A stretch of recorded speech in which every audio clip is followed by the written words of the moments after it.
afternoon, everybody. I'm your host, LionelTavares from the Sabbath at Midnight, here to bring you these new t-shirts we just got made. They have the crucifix in the front, very obvious, so you could show off exactly who you represent. The back has the old school, old English. Okay, we're keeping it gangster, and we're keeping it truthful. So if you guys want to grab one of these shirts and you're not ashamed to represent Jesus Christ, and you want to help a Christian podcast grow and reach bigger audience, please reach out and we will sell you one of these shirts for a very reasonable price. If you are international, it will be a little extra, but work with me and I'll work with you. I hope you guys have a good day and God bless. Welcome back to the Sabbath at Midnight. I am your host, Dominic, and tonight we have an interesting show. We have Mark Steves on. I'll say Mark Steves, and he has a very, very interesting view on megaliths here in America. Now, we hear about megaliths in Peru and other parts of the world, but not so much here in America. And I came upon Mark on other shows, and I was struck by when he discovered megaliths and other sorts of strange phenomena here in America. And I think it's very important for people here in this country to understand that, yes, there are these ancient ruins here in our own country, our home country. And Mark, welcome to the Sabbath at Midnight podcast. Please give the listeners a way to get a hold of you and any works you've done. Sure, yeah. Mark from the My Family Thinks I'm Crazy podcast. That's me. If you want to get a hold of me, just go to myfamilythinksimcrazy.com and check out the podcast, listen. And I'm excited to be here and get into this stuff. As you said, many people don't realize that there are megaliths here in America. So it's interesting, and I think it's not by accident. It's not just because they're not as cool or as worthwhile as the megaliths in other places. I think it's more to do with a lack of or a failure to acknowledge the history of America in a way that is free of any political or racist bias. And, I'm not one of these people who thinks, America's a racist country or anything like that. I think that's a big part of the rhetoric and the social divide right now.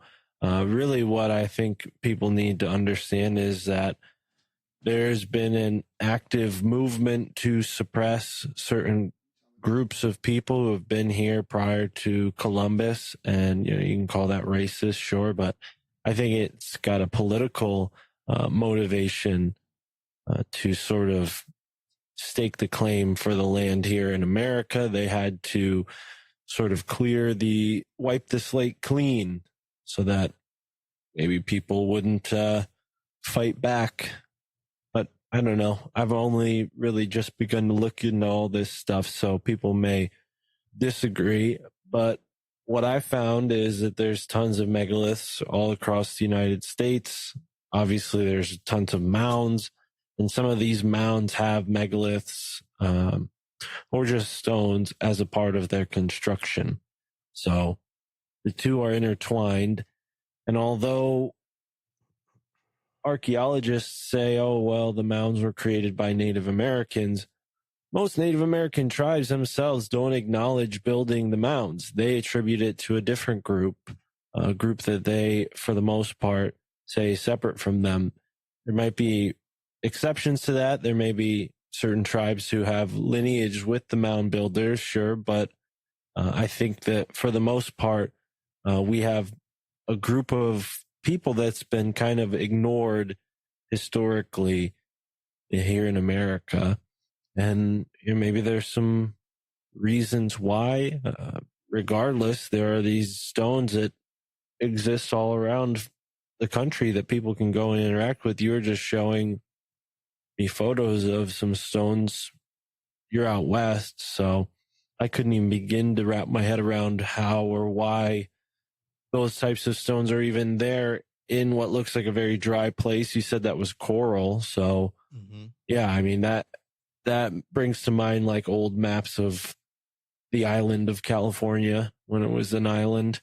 But again, I don't know exactly where those photos were taken. So maybe that's just an assumption on my part, but where I live is New England.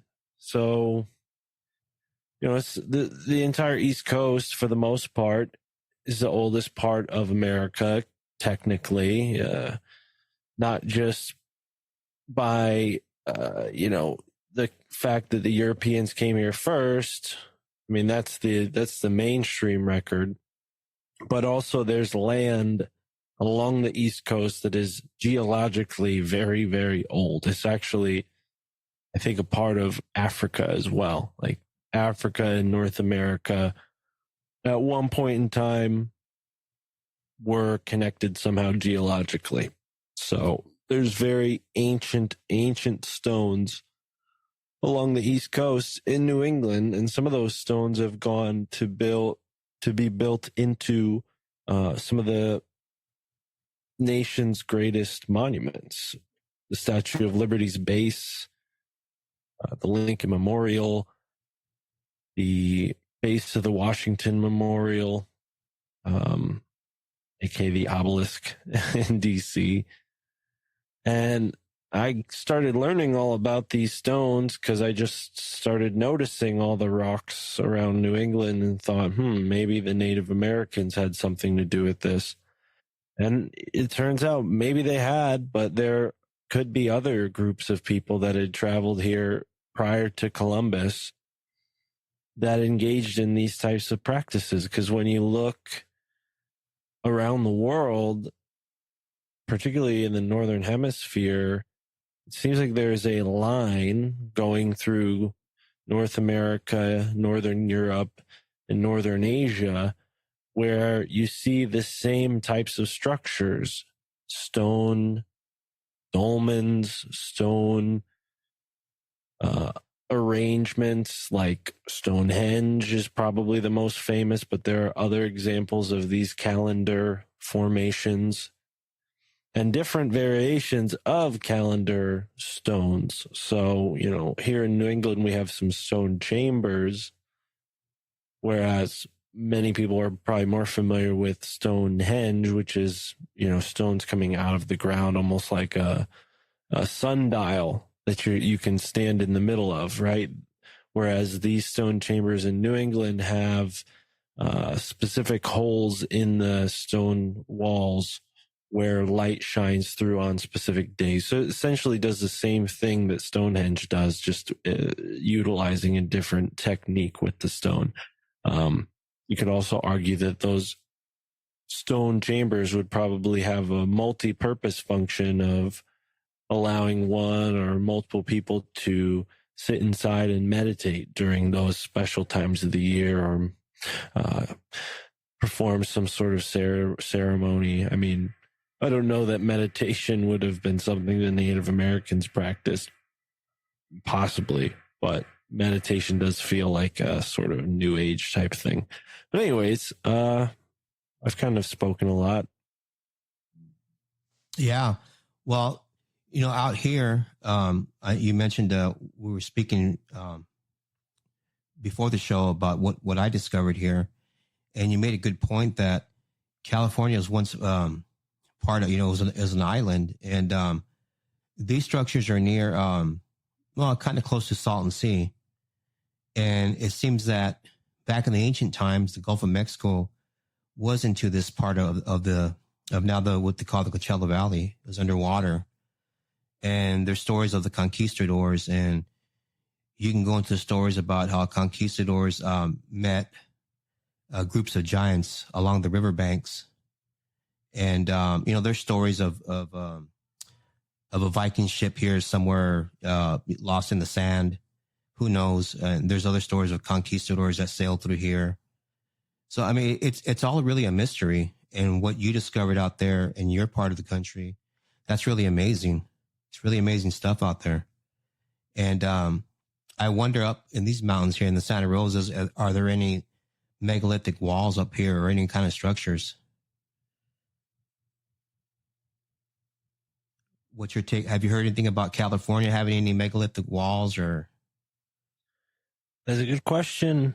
No, unfortunately, I've never been to California, nor have I done much research. I know about the Blythe intaglios. I have done a podcast about this subject, but I mean, the nature of that show, Esoteric America, is that we take this sort of arrow to the map, like or what do you call it, dart to the map, and pick a random place and then do some research and talk about it. So, I mean, that information is certainly not readily available off the top of my head,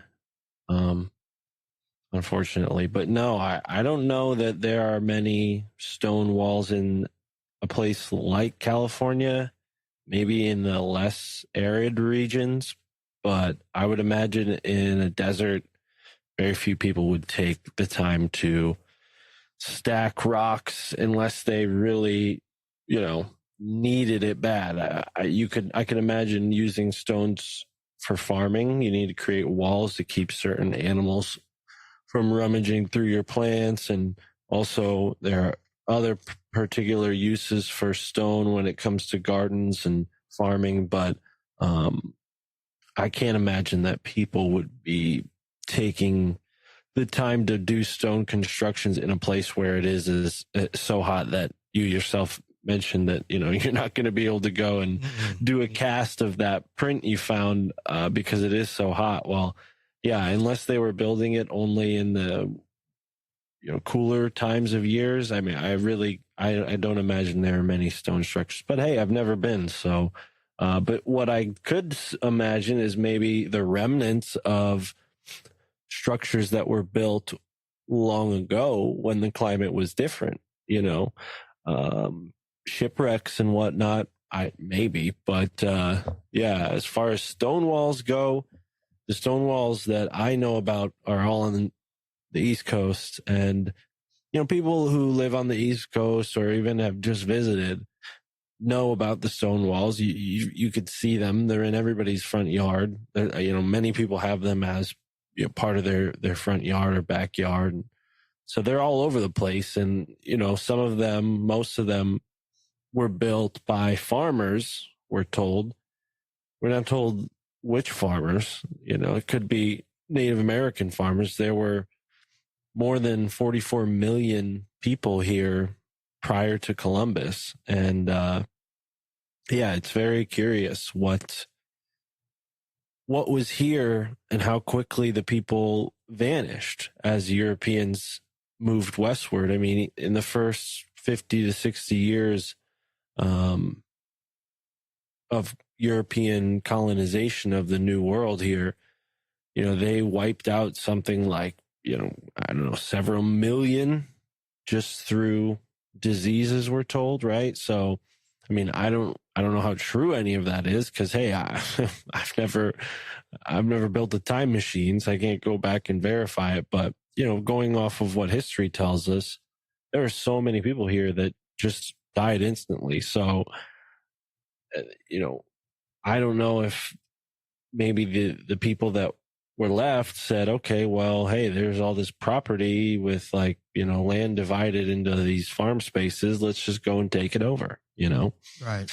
That's something that very well could have happened. But whether or not, the natives built the stone walls or the farmers built the stone walls, they're all over the place. And I started to just ask questions about them and look at them and try to study them. And fortunately, we found some stone megaliths that I think take the research to another level, because, stone walls, sure, people can explain those away as being built by people within the last couple hundred years. Sure.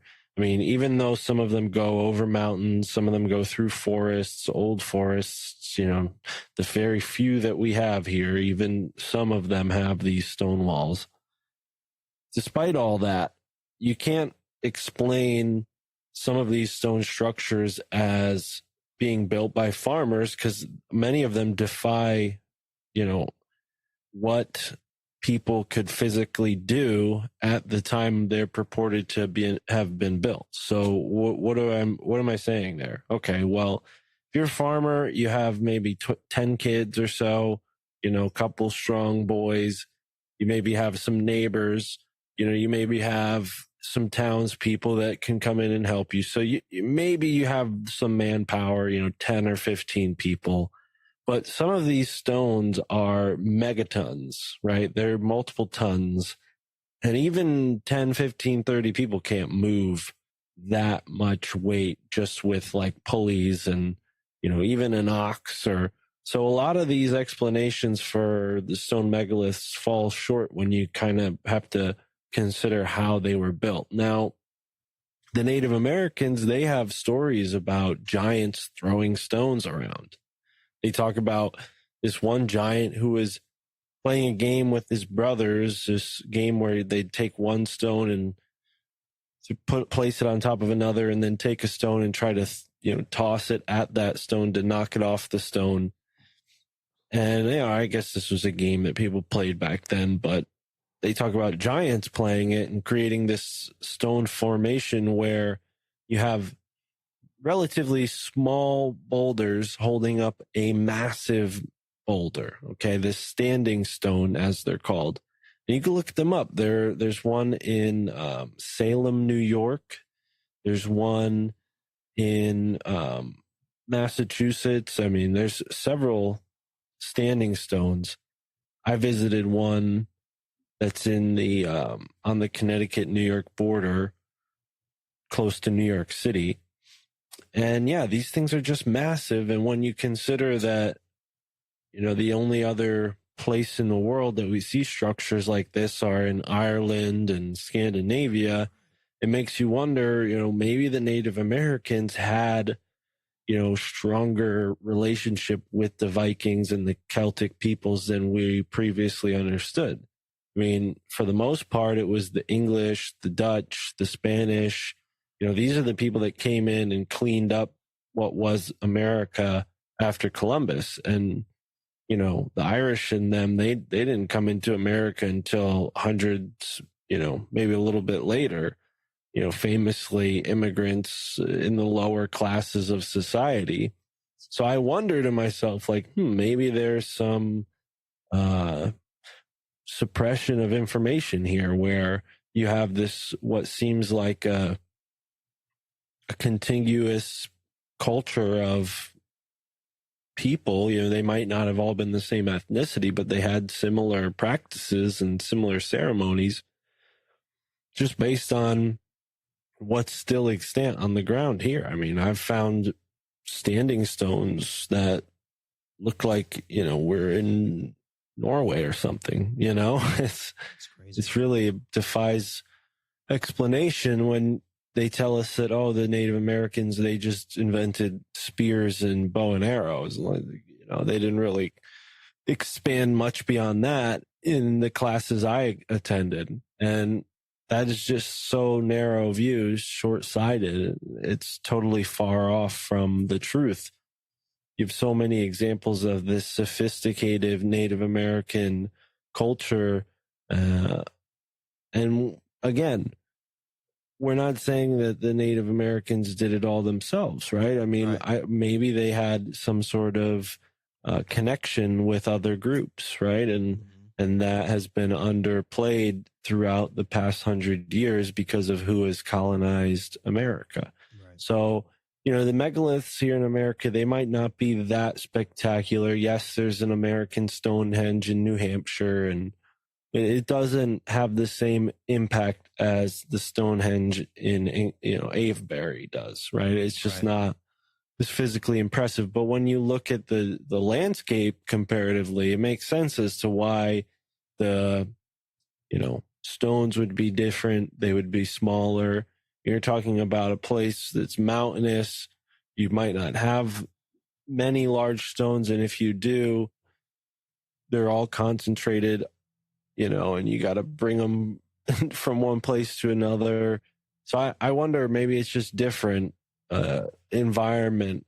So you have a smaller sort of Stonehenge, and it's the same culture building these two Stonehenges as a way of, keeping track of their year and their place in the universe, right? These stone structures have a sort of practical purpose, but they have a ceremonial and spiritual purpose that goes up beyond that. So You have to wonder, like, were the Native Americans participating in that?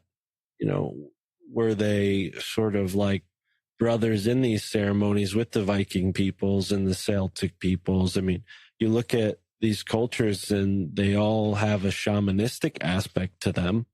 So it's very possible that there's a sort of connection there, and maybe these shamans from Finland are practicing at the root the same thing that shamans down in Navajo country are practicing.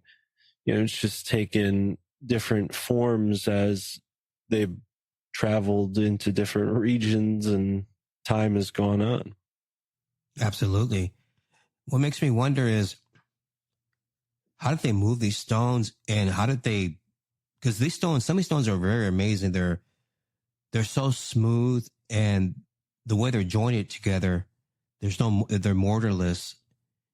And how did they move these massive stones back in these times? I mean, were there giants that moved these, or was it some sort of harmonic, technology, that some kind of sound frequency that lifted them? And how did they, I mean, you can't smooth out these rocks just with copper chisels. I mean, there's no way it would never work. Because the mold scale on these rocks it's tremendous. I mean, a copper chisel won't do anything like these. Some of these archaeologists say that was used in, like Egypt or something. And, when I think about all this and I looked at, other structures like in Peru and across the world, and I see these rocks, they're all like in different patterns. And for me, I always looked at it, is that a language? Is that something that they use, or some kind of puzzle they use together for these rocks to make some kind of frequency, some kind of energy?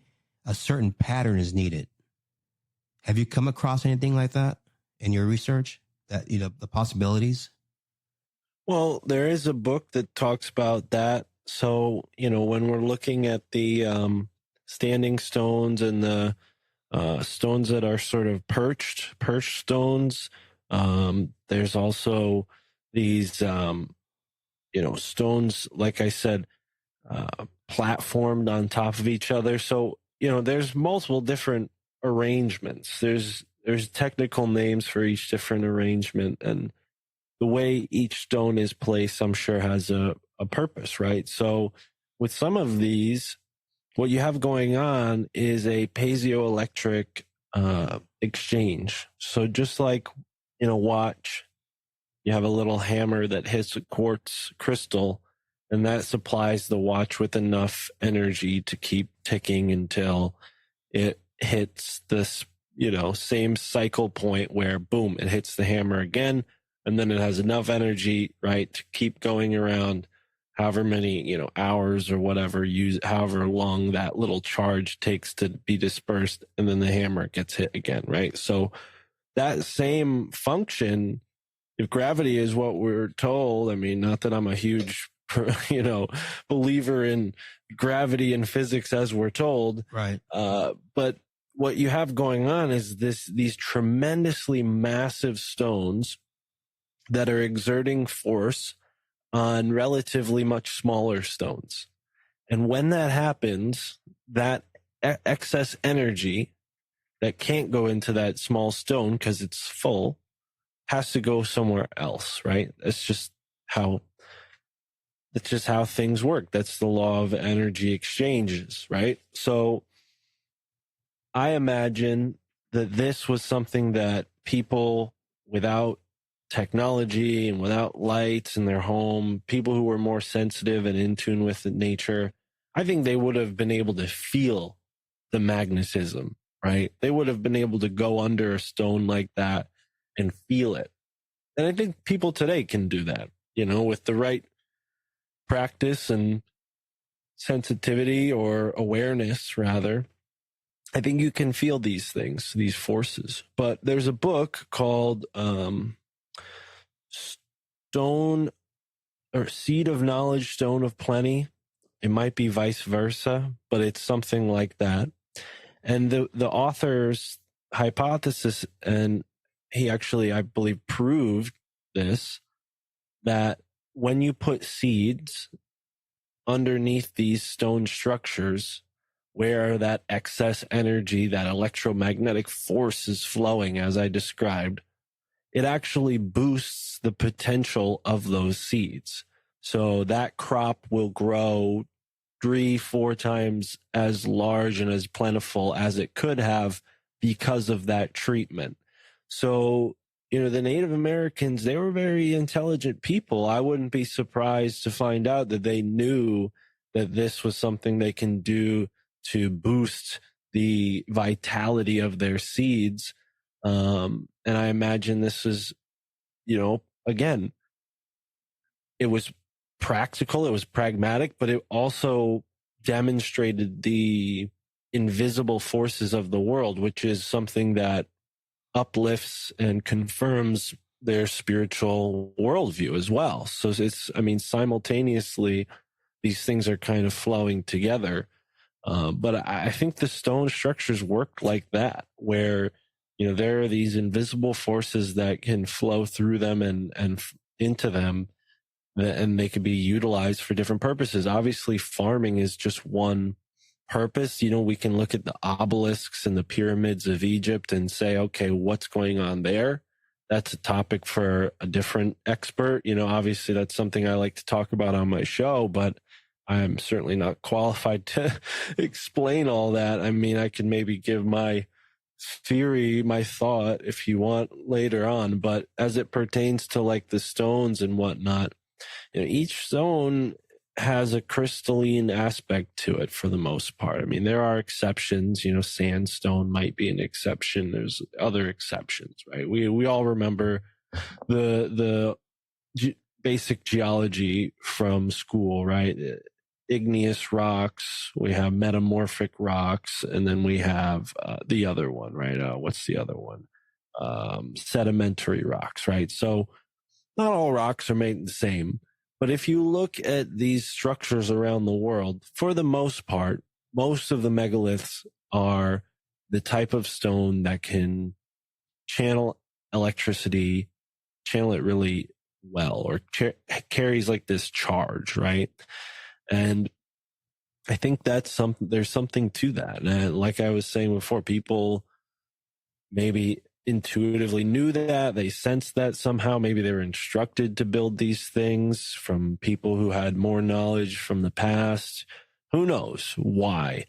But I think on these stones, you find tons of examples of cultures that we're told didn't belong in America at the time that these things were created, right? So we have examples of like Hebrew on stones in America, and people have wondered for years, like, are these forgeries? Did the colonists make these when they came here, or are these actually like people from biblical times who wrote this way, who traveled to America long ago, maybe after the flood? I mean, these are all potentials, right? So, and there's an author, Barry Fell, whose book is sort of contested by the mainstream guys, which makes sense considering what his theory says, but I found it to fit into a lot of what I've been looking into very nicely. So he explains that he's found Egyptian hieroglyphs, Celtic Ogham, Iberian Punic script, and then he's found examples from Libyan culture, and he's also found script from the people from the Basque region of France, which they themselves are a mysterious group.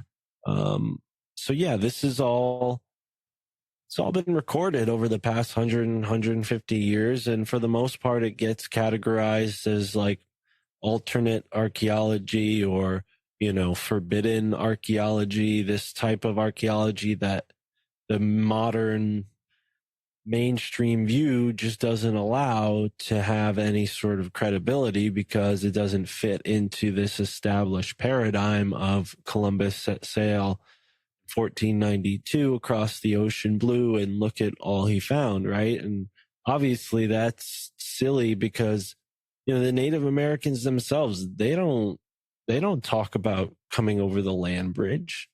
There's no people any tribe that says, oh yeah, we came over the land bridge.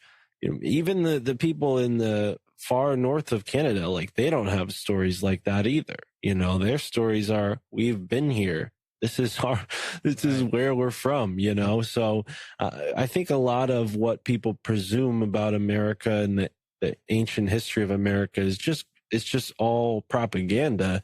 And we need to start to peel back these layers, these onion layers, and find what's at the core. Because, yeah, I mean, the Native Americans, they're such skilled canoe smiths, right? They've been able to create boats for way before the Spanish ever came. Right. They know how to create boats. So you're telling me that, these people walked to America on ice, right? These people who created, I mean, if scientists say that wind can take something like a bird or a monkey or even a seed or an insect into the air and across the ocean, right? Because that's how scientists explain some species that have made it, like from Africa to South America. This has been a big question. Like, how did these creatures get there, or have they just been, there forever, right? And I wonder, maybe it wasn't, a gust of wind that blew them across the ocean. Maybe it was people, right? Because when people travel, they take things with them. They take plants with them. They take animals with them.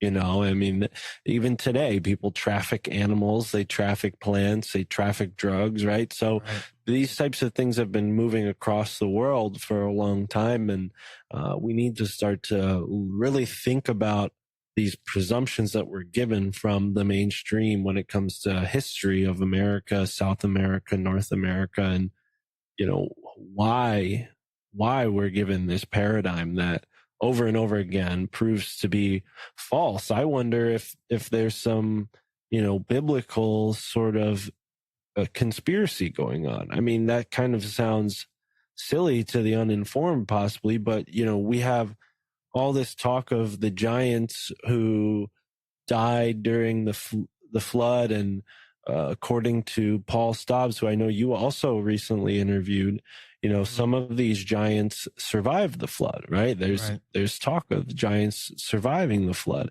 And then pair that with the giant skeletons that were found throughout America in the mounds, with the legends from the Native Americans about giants. I mean, you have to wonder, like, okay, maybe these people are connected to these giants somehow, and that's why they're covering it up. Maybe they have the same bloodline without the freaky genetics that makes them super tall.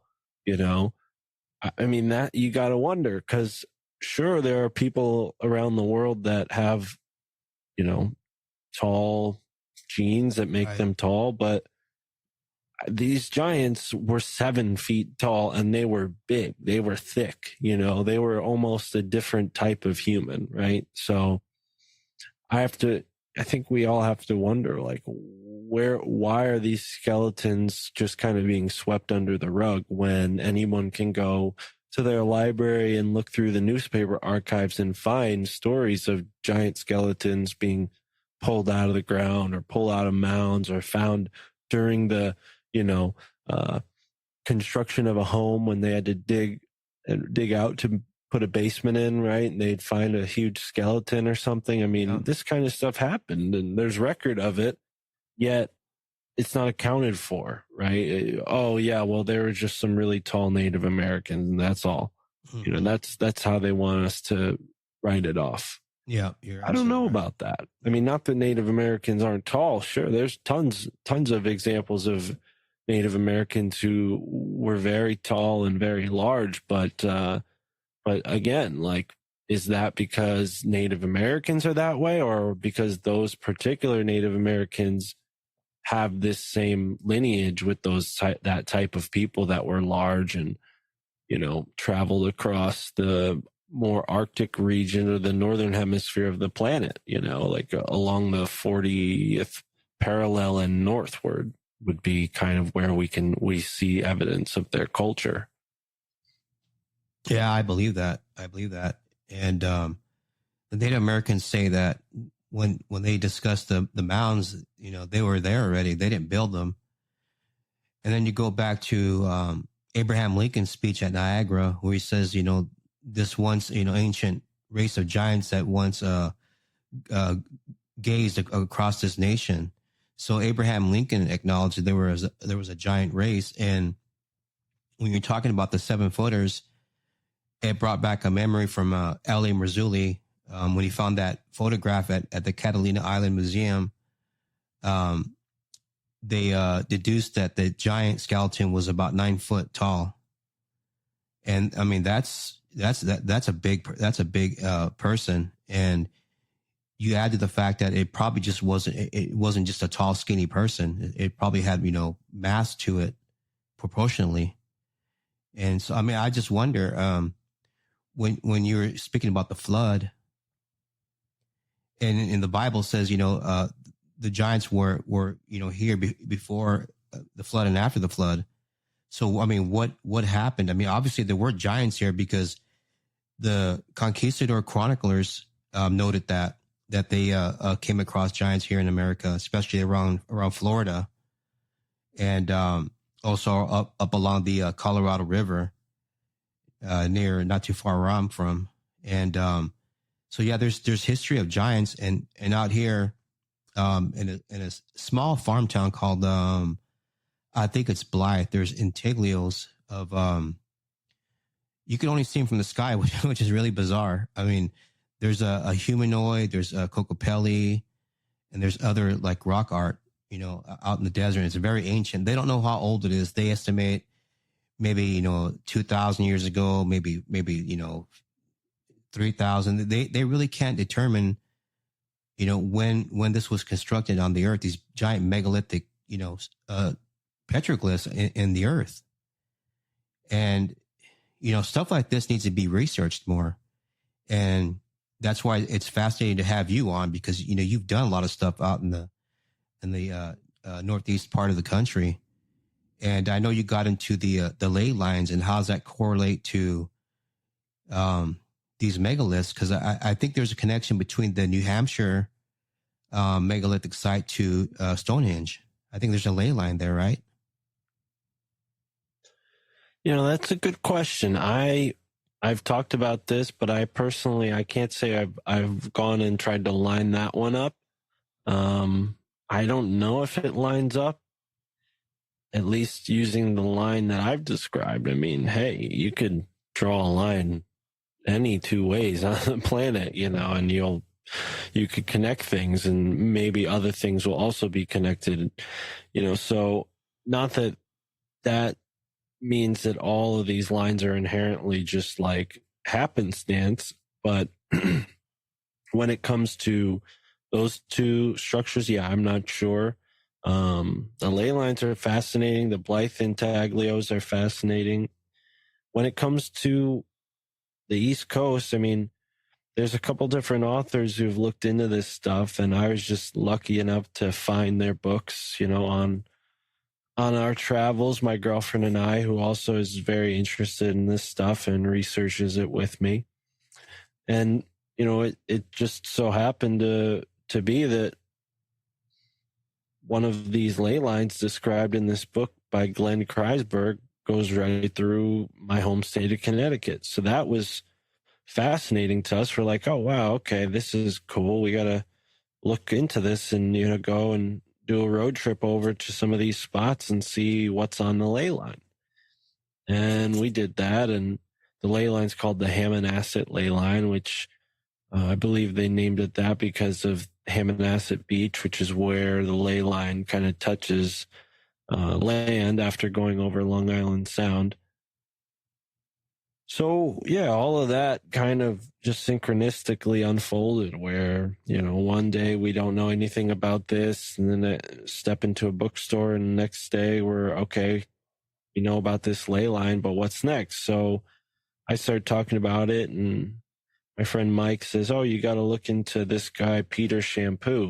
He's written about ley lines, and he actually wrote about some that go through Connecticut. So now I'm like, what? two ley lines that go through Connecticut. Like, I didn't think any ley lines would.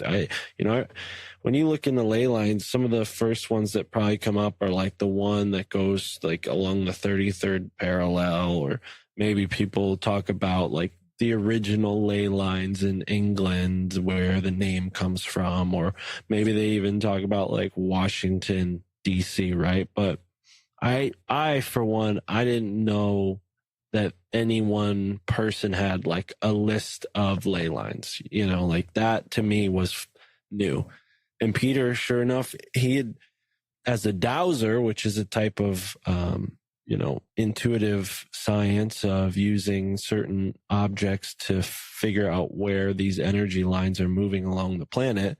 He used those skills to figure out where the ley lines were here in the East Coast of the United States. So my girlfriend and I, we start driving along these areas, and next thing you know, we're driving up this ley line that Peter Shampoo calls the chakra ley line.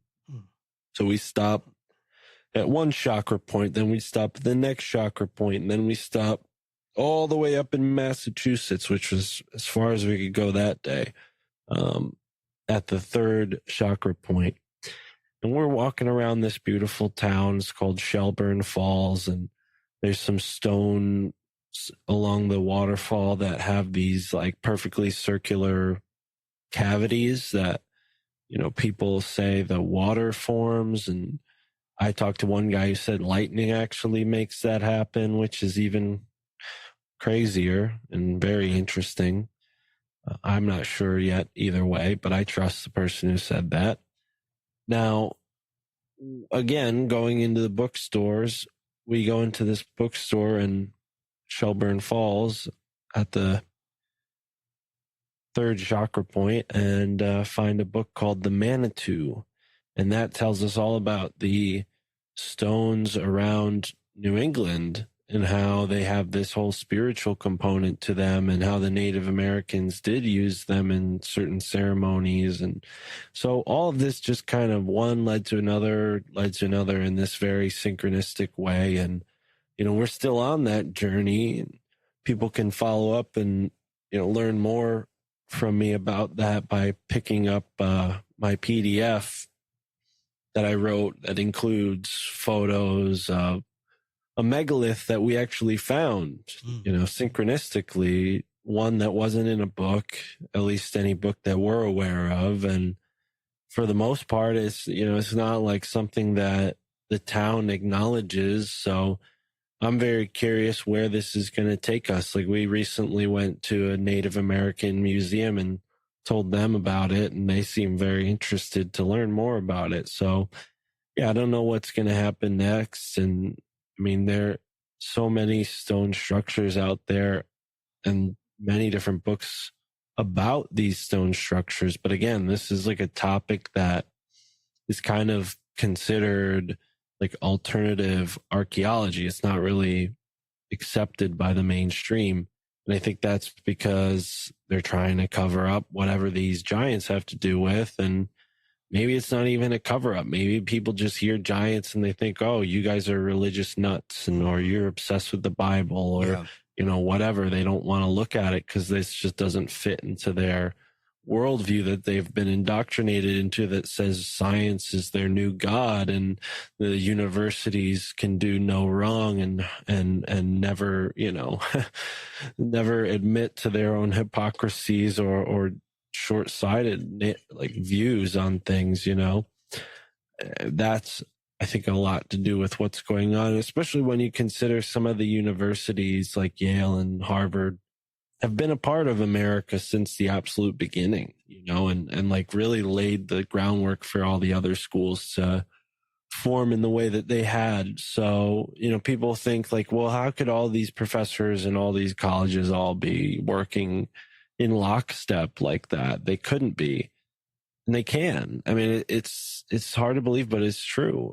Of course, there's always going to be exceptions. There's always going to be people who go against the grain, and God bless those people. But unfortunately, I think the universities are just indoctrinating people, and that's because they have a political motive invested in it, and they're in cahoots with the same people who have corrupted the government. You know, they're the corrupt CIA, the corrupt FBI, the corrupt everyone. I mean, it's, you know, you walk around your forest or your state park or wherever, and you see these stone structures and you think, like, how could the CIA be involved in suppressing information about this?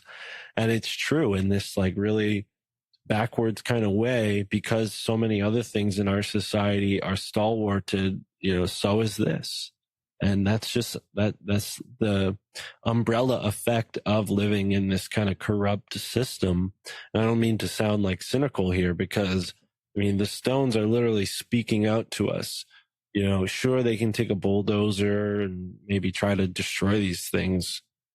You know, I really hope they don't, but they are permanent without that happening. I mean, these things are permanent in a way. You know, they are not immortal. That, you know, water and the weather will wear them away eventually. But as far as our lifetimes go, these stones are like this living record outside of us that can tell us about very far into the past. And we can't ignore that kind of stuff or dismiss it as something that was built, you know, or forged in the past 100 years. It's just, I don't know how many people would go through that much effort for a forgery.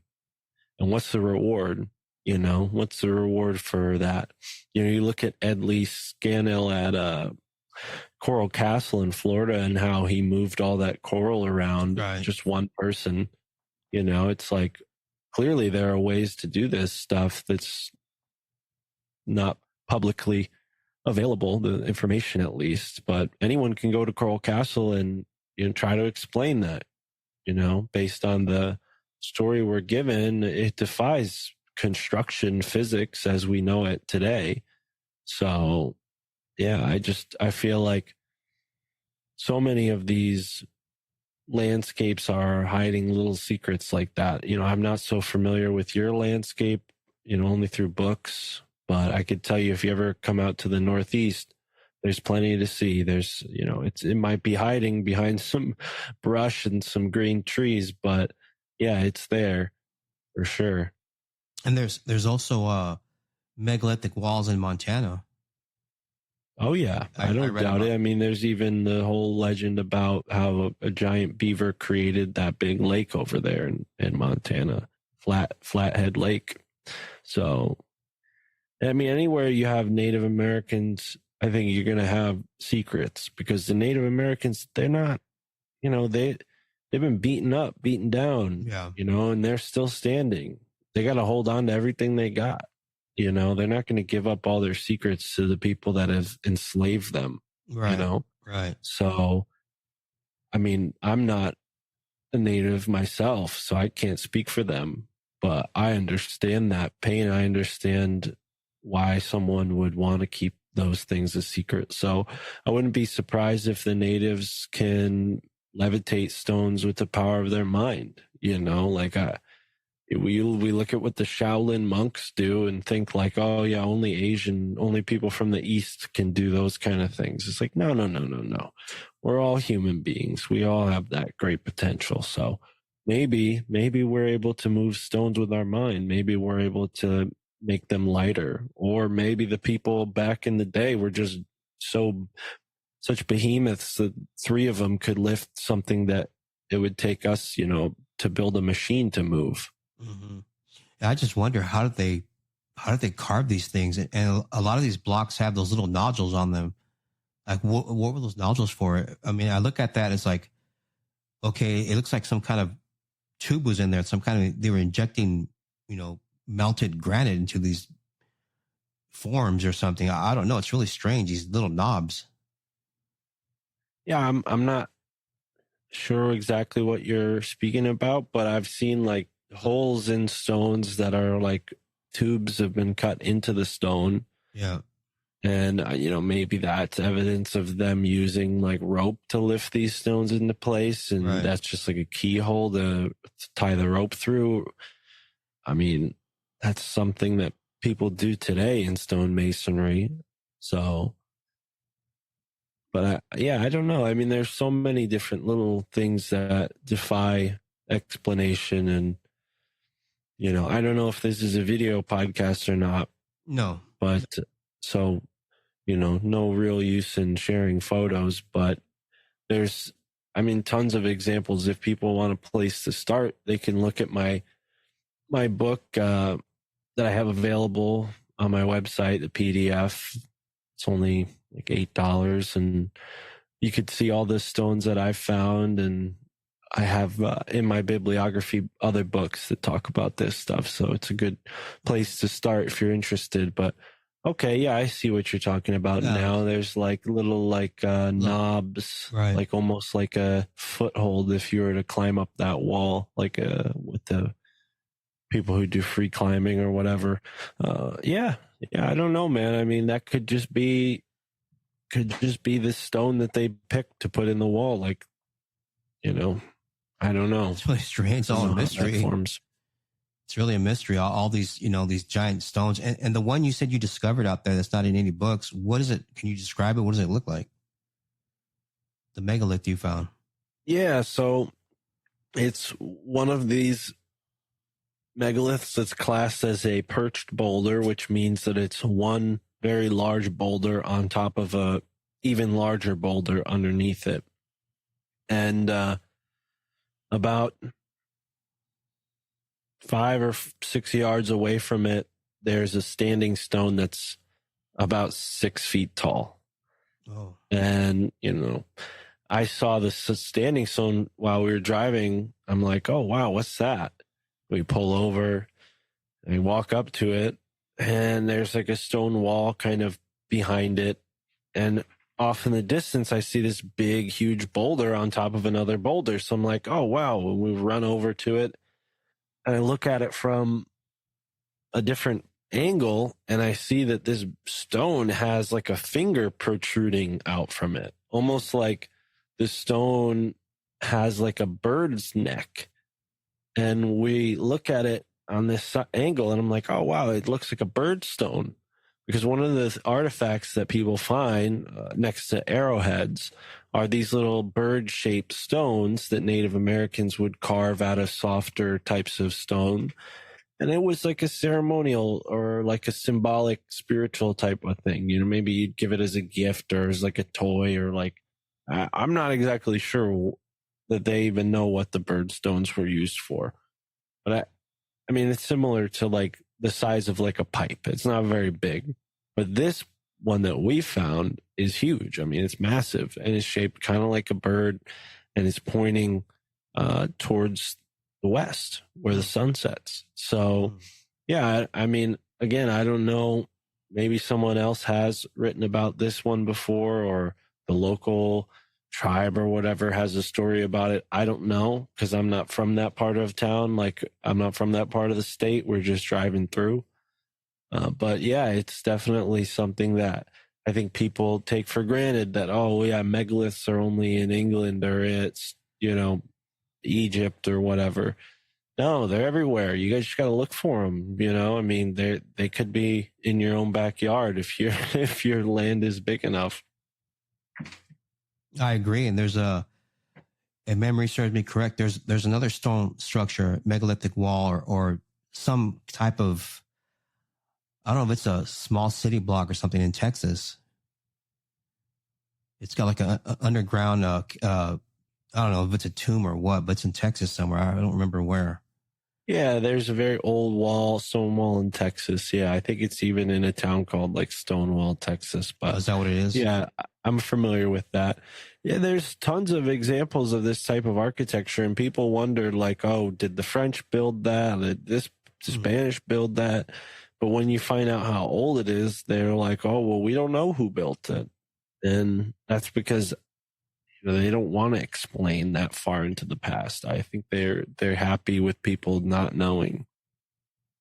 Makes you wonder if way back, if any of these tools they used, technology, if it was confiscated and now it's hidden away for whatever reason.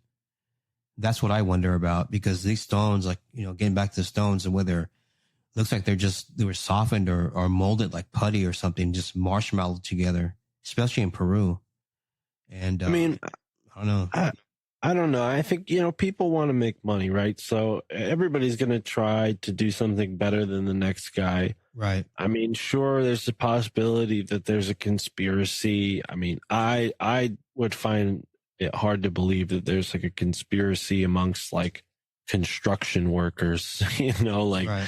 it just seems to me like that's the type of job where if you could do it easier and cheaper, you would, But yeah, I mean, who knows why? Maybe maybe there's a reason why we can't do it anymore that goes beyond our capability of fixing. Like, what if the planet has a different like energy field than it used to, and just things are less magnetic than they used to be? And Good point. in the past, they were able to, manipulate the magnetic nature of the Earth in certain ways that we can't now because of, you name it. Maybe it has to do with electricity, the way we're using it, where there's electricity everywhere. And I mean, who knows? It could be something like, oh, well, that's Tesla tech and we can't make money off of it. So we're not going to use it. We're not going to use free energy because we can't charge people for it. It could be something like that, Good point. That's a really good point. Because, yeah, we all know about Tesla. He supposedly had a way of generating energy, free energy out of the air, just capturing the Earth's natural electric field. I guess that's what he accomplished. But that was all gone away now, all taken away. So who knows? It's a mystery now. Right. It would have been nice to have that now. The way the electricity bills are going these days are ridiculous. Right. You live on a hot climate like I do, and it's crazy. It's really crazy. So, what's your next journey? What are you looking forward in your field of research? What are you looking at accomplish by the end of the year? Any goals? Yeah, we got some goals. I'd love for more people to, support the podcast so we can get out and do like in-person interviews. But as far as research goals go, I'm continuing my research into everything we've discussed today with the stone structures. And, I'm hoping to put out very soon the next episode of podcast that I'm working on that is for supporters only right now, but eventually I'll most likely publish it somewhere for free. But it's essentially like a documentary in a podcast. That's been done before, but this is going to be about Skull and Bones, which I don't believe has been done before. And yeah, I think it's just a very interesting topic because, everybody who's heard of Skull and Bones and Yale University. And Right. I do happen to live nearby, so it's kind of like a local interest, but also the more I look into this group, the more I find that like they're connected to so much, and not just Skull and Bones, but Yale University and everything that's been accomplished there. So, not exactly anywhere finished, but I'm excited. It's not going to be what people expect. I think it's going to be like a refreshing take on this topic that's been talked about a lot. Everybody knows the whole George Bush, John Kerry thing. I think I'm going to get into some aspects of Skull and Bones and that whole world that most people probably haven't heard about. So That's very interesting. I'm interested in that. I've heard about Skull and Bones. It's a dark, I don't know, dark topic, I guess. It goes deep. And I don't know, obviously, as much as you do, you're doing the research in this, but the little I do know on the surface, it's an interesting topic. It really is. And I'm sure the listeners will gravitate towards that, something along those lines that people wonder about, what does Skull and Bones all entail? That'll be a really good one, Mark. It really will. Can't wait for it to come out. All right.